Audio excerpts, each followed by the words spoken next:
ازيكم حبايبي؟ عاملين ايه؟ يا رب تكونوا بخير وفي احسن حال. يلا بينا بقى قبل موسم البرتقال ما ينتهي نعمل شوية عصير برتقال حلوين خالص هينفعوكوا في رمضان.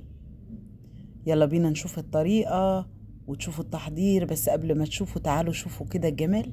بصي، عاملة احلى عصير برتقال يقعد مركز معاكي، تقدري تخففي منه زي ما انت عايزة، والطعم تحفة تحفة.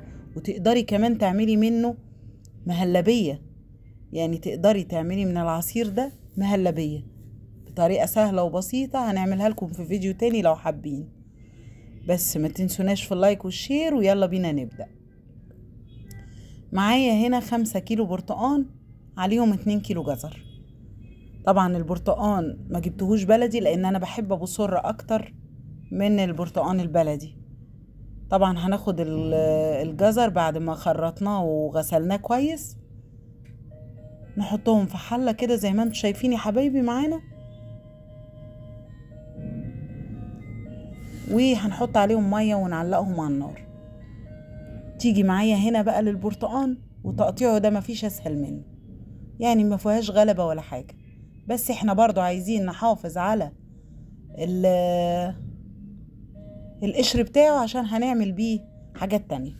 زي ما انتم شايفين يا حبايبي، بقشر البرتقان بقشارة عشان ما اخدش في القشارة القشرة البيضة، يعني القشرة البيضة تبقى لوحدها وقشرة البرتقان لوحدها.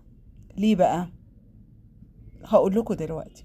ادي الجزر اهو، بعد ما سويناه نطفي عليه ونسيبه يبرد تماما.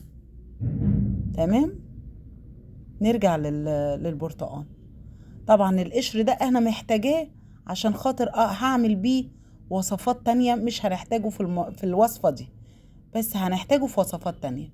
بصي القشرة البيضة بقى بنتخلص منها خالص، لان هي دي سبب المرارة في العصير، يعني هي دي اللي بتعمل المرار. هناخد القشر الابيض نرميه، والبرتقان زي ما انتم شايفين بنقسمه على 2 ولا 3 زي ما تحبي، عشان خاطر نعمله في العصير. احلى عصير برتقان مركز هتدوقيه. تمام يا بنات، زي ما انتم شايفين كده بنتخلص من القعرية ومن الحتة اللي من فوق وبنقطع البرتقان على 2 ولا 3 ونروح حاطينهم كده. كده معانا هنا ايه؟ الجزر بعد ما برد، والبرتقان حطي 2 حطي 3 زي الاستوعاب بتاع الخلاط بتاعك. تمام. طبعا مية الجزر مش هنرميها، مية الجزر هي اللي هتخلي الخلاط يمشي. يبقى مية الجزر هنستفاد بيها، لان هي دي اللي فيها فايدة الجزر كله. المية اللي اتسلقت فيها الجزر هي اللي هنضرب بيها العصير. بالنسبة لقشر البرتقان احنا هنسيبه 2 3 نجففه خالص، وبعد كده هطحنه بالمطحنة يقعد معاكي من السنة للسنة.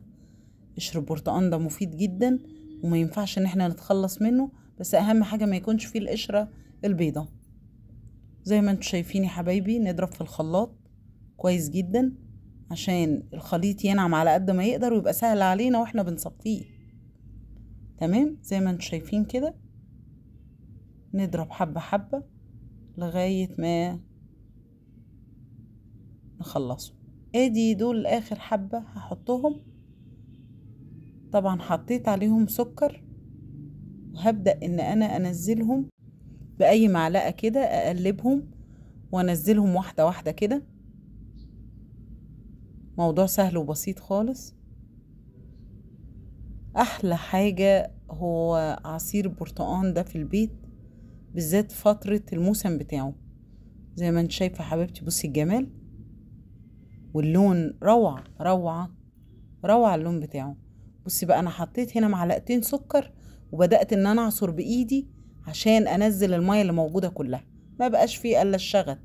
تخلصنا منه. وادي يا حبايبي، ادي العصير. بصي الجمال، بصي القوام ده، تخففي منه، يعني ده ما تستخدميهوش كده، ده انتي بتاخدي منه وتخففي. انا خدت منه حبة ورحت حطاه عليهم مية، وبتحطي بقى حسب احتياجك للسكر.